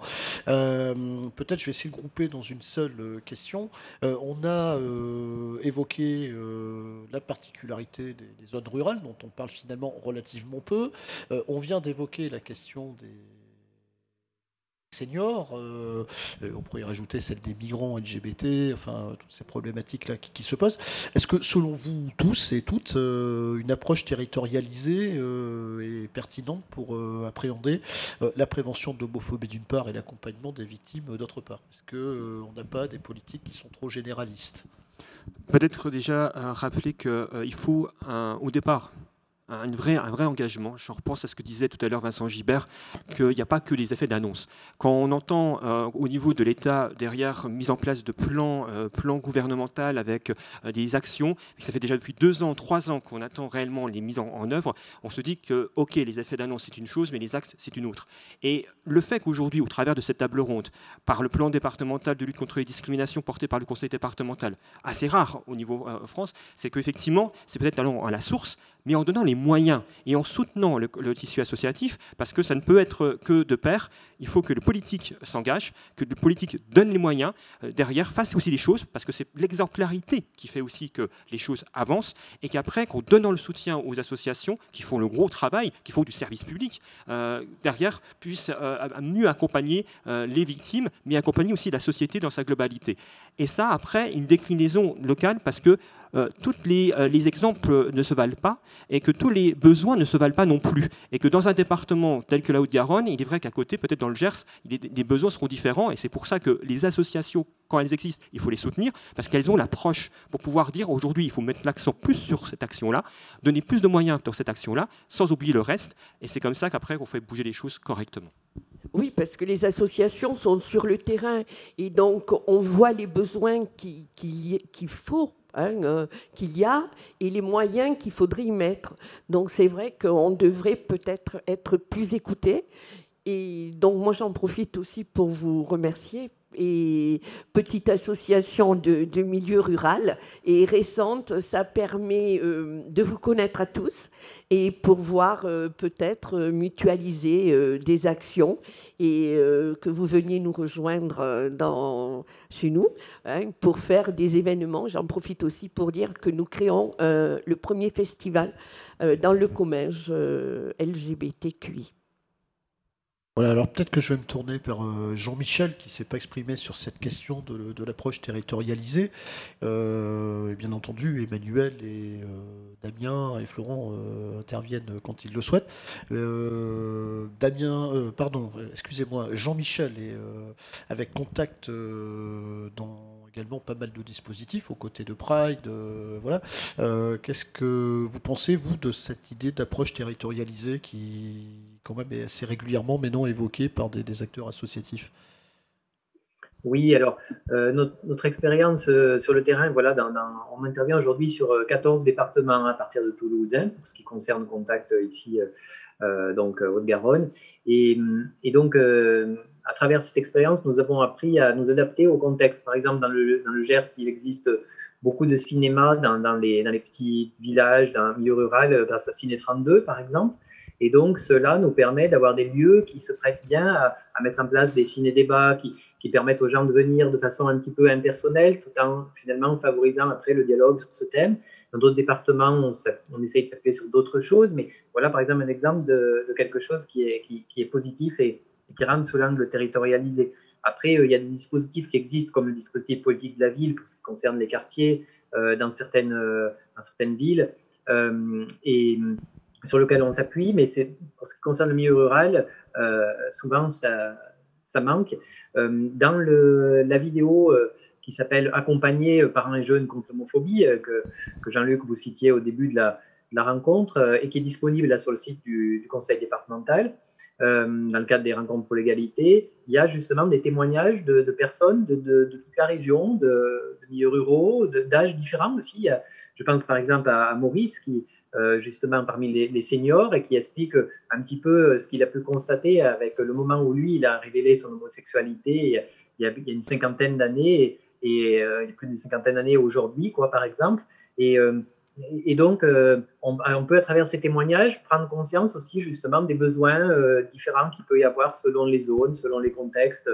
Donc, je vous invite vraiment à les découvrir sur cette série de vidéos qui comprend à peu près 8 vidéos thématiques, aussi bien sur l'orientation. Et que vous allez pouvoir retrouver en ligne sur le site du conseil départemental, mais également sur le site de Contact, et qui, comme les sites de toutes les associations représentées ici ce soir, vous trouverez les liens sur le site du conseil départemental. sur lequel vous suivez cette soirée. Alors c'est le moment de se tourner vers Hugues et Nathalie qui depuis le début de ces échanges suivent sur Internet les réactions et les questions des internautes. Alors peut-être, est-ce qu'il y a des réactions dans les questions ? Alors, énormément de réactions ce soir. On ne pourra pas passer toutes les questions. On a essayé d'en publier. Beaucoup aussi de choses qui pourraient être inscrites aux 4e édition, puisqu'on a Noémie qui nous demande de parler des associations qui travaillent et qui œuvrent dans le monde du travail.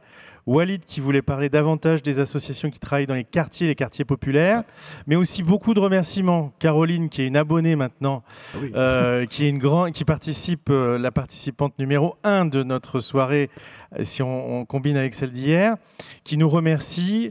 A, qui nous dit super initiative. Alors une question simple, Nicolas, que veut dire LGBTQI+?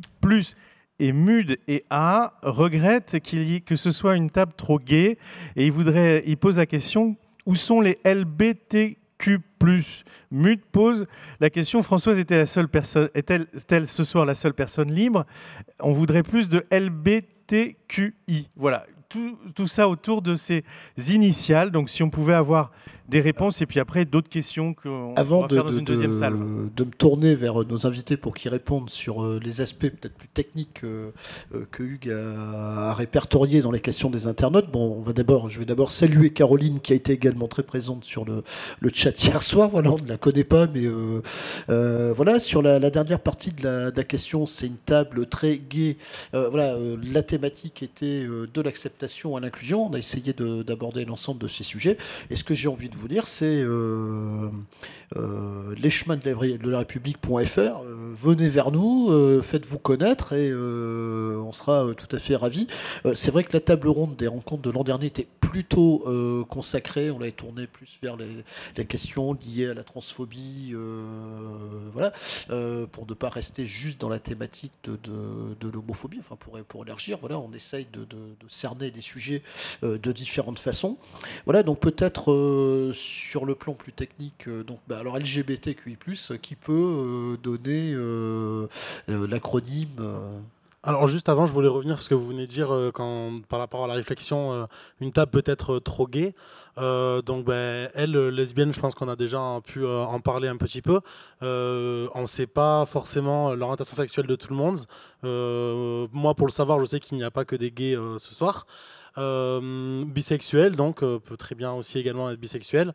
Alors après, le cul de queer qui est quand même assez englobant. Donc on peut peut-être aussi se sentir concerné par ce terme. En l'occurrence, moi, je me sens concerné. Je pense pas que ce soit une table du trop gay, bien au contraire. Alors, effectivement, il y a peut-être un manque d'autres personnes représentant le cycle, mais après, comme on a dit, vous pouvez venir. Alors, Florent l'a fait partiellement. Qui détaille l'acronyme complètement en entier LGBTQI lesbienne, gay, bi, trans, queer et intersexe. C'est vrai que c'est une terminologie assez longue, mais souvent la question s'est posée, mais à quand vous arrêtez les lettres LGBTQI+. C'est pas une question de savoir la terminologie. Derrière, ce sont des hommes et des femmes, ce sont des personnes, tout simplement, des êtres humains. Et que, encore aujourd'hui, tant qu'on a des victimes, il faudra les mettre un nom, en tout cas une terminologie. C'est plus que nécessaire. Et qu'à partir de là, aujourd'hui, ces personnes qui ont cette lettre font la démarche de s'identifier, sont peut-être aussi victimes de discrimination, et malheureusement encore. Et donc, on fait tout un travail de visibilité au travers aujourd'hui de la table ronde, au travers du festival, au travers de nos événements que nous portons. On essaye à notre niveau d'être le plus inclusif possible. Après, c'est pas simple. Clairement, c'est pas simple, mais comme dit Françoise et même vous, Jean-Luc, la porte est grande ouverte aussi pour d'avoir le maximum. Plus on sera nombreux à porter ces combats, plus on rendra les choses visibles et plus on arrivera à faire avancer les choses. Voilà, Jean-Michel voulait rajouter quelque chose, je crois. Oui, simplement, je renvoie aussi à cette question du sexisme tout à l'heure. Je pense que la société est traversée par tous ces vieilles discriminations qui sont toujours présentes un peu partout. Et c'est vrai qu'il y a souvent une invisibilisation, un manque de visibilité, par exemple, de femmes lesbiennes proportionnellement dans des groupes plus mixtes, parce que dans la société, il y a aussi des préjugés qui alimentent donc des préjugés sexistes qui font que l'homosexualité chez les femmes il y a comme une forme de déni, quoi. C'est-à-dire la société renvoie l'image que ça compte pas vraiment, c'est des amis, etc. Donc ça contribue à une invisibilisation et au fait aussi que les gens sont moins présents dans les films, dans la filmographie. Vous n'avez pas trouvé beaucoup de films, par exemple, avec des femmes lesbiennes. Donc il y a une invisibilité de l'homosexualité qui date depuis très longtemps dans la société globalement. Et plus spécifiquement, après, de certaines catégories parmi les personnes touchées par l'homophobie et en l'occurrence la lesbophobie. Et les formes que ça va prendre vont être différentes. On parlait tout à l'heure des agressions. Les agressions, par exemple, les insultes à caractère homophobe dans un collège vont être essentiellement des insultes gayphobes, c'est-à-dire on va entendre pédé, tapette, tafiole, tarlouse, baltringue, et on va très peu entendre gouine, goudou, brou de gazon ou des insultes lesbophobes comme ça. Et ça donne l'illusion, par exemple, qu'il y aurait moins d'homophobie à l'égard des femmes. Pas du tout. Simplement, elle prend des formes différentes, et notamment l'invisibilisation, le déni, je crois, en fait partie. Et donc, c'est vrai que cela peut nous amener à nous questionner sur comment rendre plus visible la diversité au sein justement des acteurs, des actrices qui interviennent sur ces thèmes. Alors avant je crois qu'il nous reste un peu de temps pour probablement prendre une ou deux questions. Avant de revenir vers Hugues, je voulais préciser également, c'est tout à fait vrai, on avait prévu d'ailleurs de parler du milieu professionnel, toutes ces questions-là, également de la dimension d'éducation de l'école, on n'a pas eu, donc c'est difficile dans un format aussi court que celui-ci de tout aborder. Il y a, je sais que ce que vous voulez dire Jérémy, donc je vais le faire, voilà, il y a une soirée que nous avions prévu, programmée avec Pride Toulouse et les Chemins de la République, et certainement certains d'autres présents ici auraient pu participer, qui était effectivement lié à un regard précis sur cette problématique dans le monde du travail. On l'a reporté au mois de mai ou au mois de juin dans le cadre du festival, ouais. Mais en attendant, peut-être pour répondre très rapidement à la remarque très juste sur les discriminations dans le milieu professionnel, peut-être renvoyer les personnes vers l'exposition interactive qui a été proposée avec l'autre cercle, une structure qui travaille, qui milite dans le milieu professionnel. Cette fédération qui est présente sur Toulouse, cette exposition clichés-préjugés ramène des données et puis renvoie ensuite à leur propre site. Et ils font un très gros travail d'accompagnement et avec des chiffres, avec des baromètres. Donc, et peut-être qu'effectivement au mois de mai ou au mois de juin, on pourra aller un peu plus loin sur la thématique. Voilà, l'idée étant de ne pas être toujours généraliste, mais de temps en temps quand même de prendre le temps d'aller regarder un peu plus les choses en profondeur. Alors Hugues, est-ce qu'il y a une autre question prédominante Alors beaucoup d'autres questions. Des remerciements pour Françoise de la part de Fred qui a été aidé, qui a vécu des moments durs à Toulouse.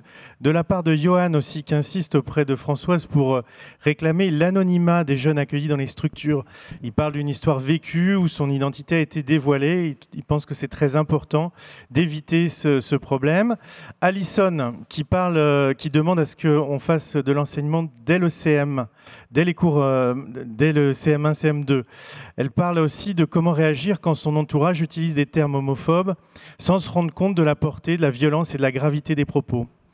Ralph qui demande pourquoi l'homophobie augmente aujourd'hui alors que l'acceptabilité, alors qu'il y a des choses qui vont mieux. Est-ce qu'on a choisi la bonne méthode? Et enfin, Vadim qui veut parler du genre et qui demande à ce qu'on applique une recommandation du défenseur de droits de 2015 qui fasse que dans l'éducation nationale, on distingue la civilité de la mention du sexe et qu'on puisse faire confiance à des tiers qui soient identifiés lorsque les enfants vivent des drames familiaux et qu'ils demandent à être plutôt en contact avec un adulte différent, un adulte référent. C'est une proposition du défenseur de droits qui n'est pas encore entrée en vigueur dans l'éducation nationale. Alors merci Hugues, est-ce que vous voulez, on s'arrêtera je pense après sur ces points-là, est-ce que vous voulez commenter ces remarques Alors oui, pour l'anonymat dans les dans les associations qui accueillent ou qui hébergent. Donc, moi, il faut respecter l'anonymat de la personne, c'est clair. Donc, on appelle, nous, par le prénom, mais le prénom peut être changé aussi à la demande. Il n'y a aucune photo faites sans l'autorisation, puisqu'à l'entrée, on demande et on fait signer un imprimé, à savoir que les photos sont prises de dos ou sont floutées. Ça, il faut respecter, bien sûr, l'anonymat. Peut-être pour répondre à la remarque, pourquoi finalement l'acceptation, mais pour autant augmentation de cas de signalement ou de cas de discrimination. Chaque année, on se pose la question, lorsque les chiffres de SOS Homophobie sont publiés le 17 mai, c'est la question de savoir si effectivement il y a augmentation de discrimination ou est-ce qu'il y a augmentation de nombre de témoignages. C'est les deux. Mais le chiffre qu'on disait tout à l'heure, toutes les 33 heures, il y a un cas de discrimination, une personne qui est agressée en raison de son orientation, c'est un fait, et que notre pays a encore du travail à faire sur accepter les différences, et que c'est un long travail, mais qu'on y va petit à petit, et on a, je pense, des points positifs qui apparaissent. Tout n'est pas noir. On l'a dit ce soir, il y a effectivement il y a les mauvais chiffres, mais il y a aussi des points positifs, et donc on y va progressivement, et finalement, on a toujours tous cet espoir qu'à terme, on n'ait plus besoin, en fait, finalement, d'évoquer la question de l'orientation et de l'identité de genre, que ce soit vraiment banalisé en disant, mais peu importe, je veux dire, tout ça, on met ça de côté, nous sommes des êtres humains et vivons vraiment ensemble, sereinement. Alors, Emmanuel, pardon, je vous vois acquiescer, vous vouliez rajouter quelque chose sur ce point-là? Non, j'étais juste tout à fait d'accord avec ce que disait Jérémy sur le fait que voilà, ce que je pense qu'on souhaite tous, c'est la banalité en fait de l'orientation sexuelle ou l'identité de genre, et que ça ne devienne plus une question, qu'on n'ait plus besoin de notre association comme toutes les associations qui sont autour de la table, parce que c'est là. C'est là que le combat sera gagné. Alors, on sait qu'il y a encore du chemin à parcourir, on voit que les mentalités évoluent, mais malheureusement, en parallèle, toujours un nombre d'agressions qui augmente, malheureusement, une parole homophobe parfois libérée, et qui ne devrait pas. Donc non, je suis quand même assez optimiste pour la suite. Mais voilà, je pense que c'est tout ce que l'on souhaiterait, tous ensemble, d'aller vers cette notion d'humanisme et de vivre ensemble, tout simplement. Voilà, peu importe qui tu es, quelle orientation tu as, quelle couleur de peau tu as. Moi je veux connaître qui tu es vraiment au fond de toi, et c'est ça qui devrait être juste ça qui devrait être important. Alors voilà qui pourrait faire une superbe conclusion. Alors je pense que si on fait rapide, on peut peut-être, Hugues, prendre une dernière question. Il y en a tellement que j'ai du mal à choisir, mais il y a la question beaucoup d'acteurs de la lutte contre la discrimination pointent le manque de moyens qui ne permet pas forcément de travailler sur les actes les moins graves. Et on est obligé de faire le tri entre les violences, tout ce qui est du quotidien, qui n'abîme pas la santé physique. Est-ce que cela ne contribue pas à la banalisation ?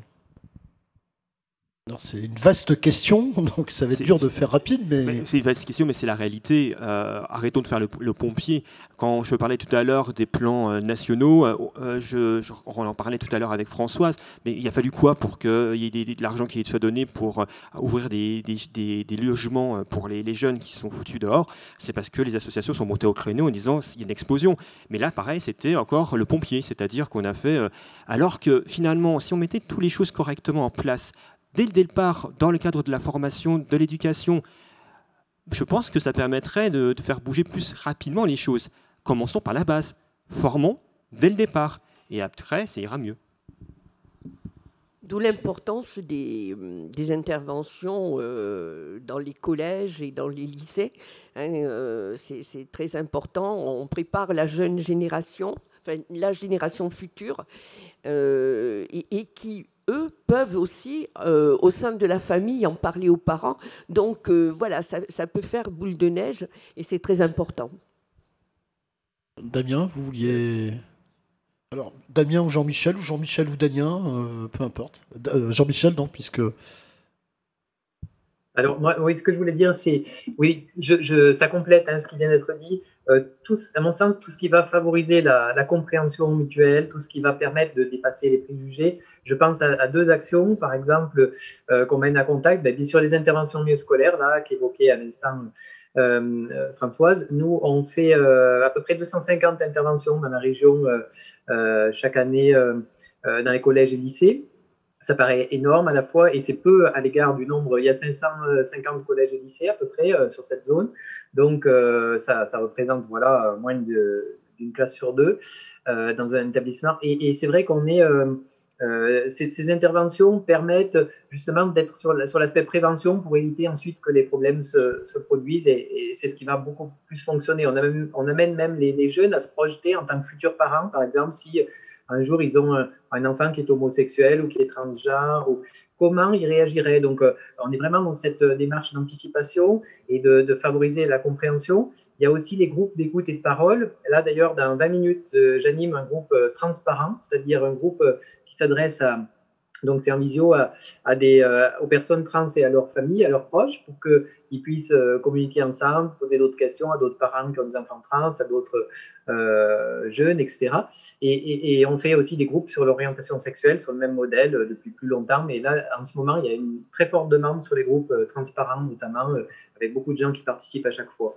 Voilà, donc tous ces temps-là vont permettre justement de mieux se comprendre, de vivre ensemble et de dépasser au contraire tout ce qui nous oppose. Et je pense que la société, quand des fois elle va faire pointer la responsabilité individuelle avant tout et pas assez se mettre en question et favoriser tous ces temps qui permettent au contraire collectivement de dépasser les discriminations et d'y mettre un terme. Alors Damien, peut-être votre regard de bénévole, jeune bénévole, Oui. peut-être au regard aussi de votre parcours passé. Oui, juste, je souhaitais rajouter, effectivement, j'ai pas encore beaucoup de recul en tant que bénévole parce que j'ai une jeune expérience, mais c'est vrai que j'ai pu donc intervenir en milieu scolaire et je me suis rendu compte, enfin que à titre donc d'expérience personnelle, j'appréhendais beaucoup ce moment-là d'échange avec les jeunes.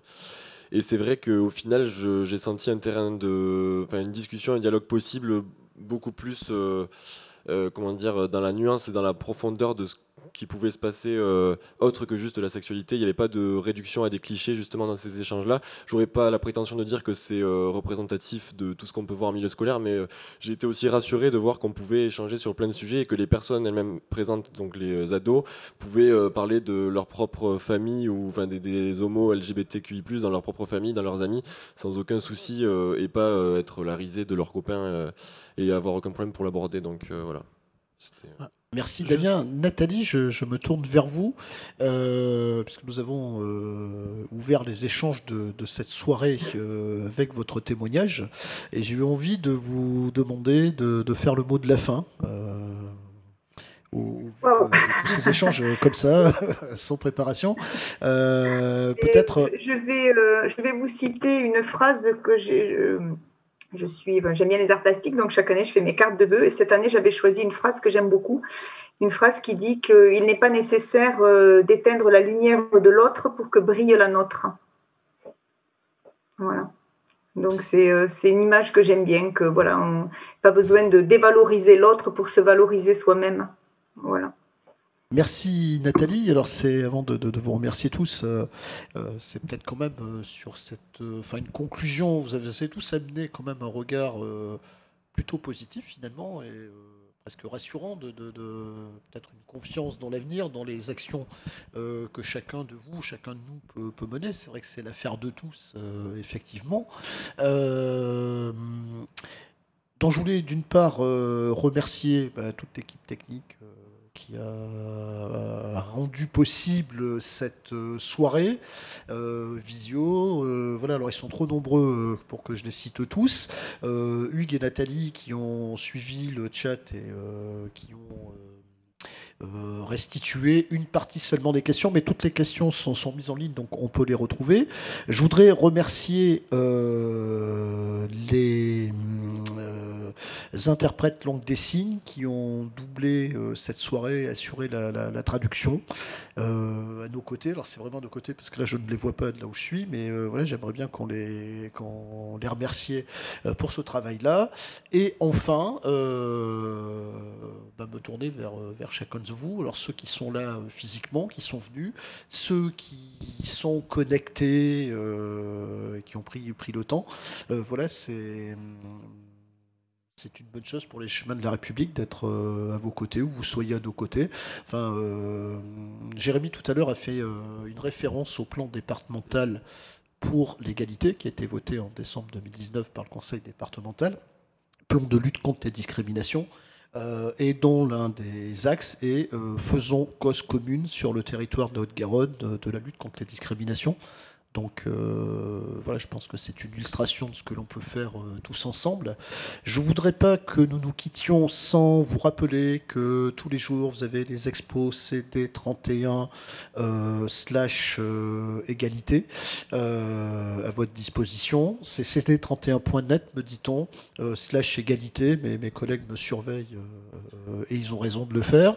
Voilà, je vous donne rendez-vous également demain soir, même heure, sur le même site, pour une soirée que nous allons consacrer à la lutte contre le racisme et poser la question de l'héritage des luttes antiracistes et de la question du universalisme. C'est vrai que nous sommes dans une époque où il y a énormément de revendications identitaires qui auront peut-être plutôt tendance à diviser. Et donc nous aurons nos amis de SOS Racisme, et j'en profite pour saluer la présence, même s'il n'est pas à l'écran, de Herman Ebongué, qui a tenu à être parmi nous pour suivre cette soirée. Et je pense que certains des points l'intéressent, puisque Herman Ebongué, en dehors d'être le secrétaire général de SOS Racisme, est également le président de Sportitude, donc qui travaille contre les discriminations dans le sport. Et je pense que voilà, donc merci Herman d'avoir été parmi nous, et je vous donne donc à tous rendez-vous demain soir sur le site haute-garonne.fr à partir de 18h. Merci à vous. Merci. Merci. Merci.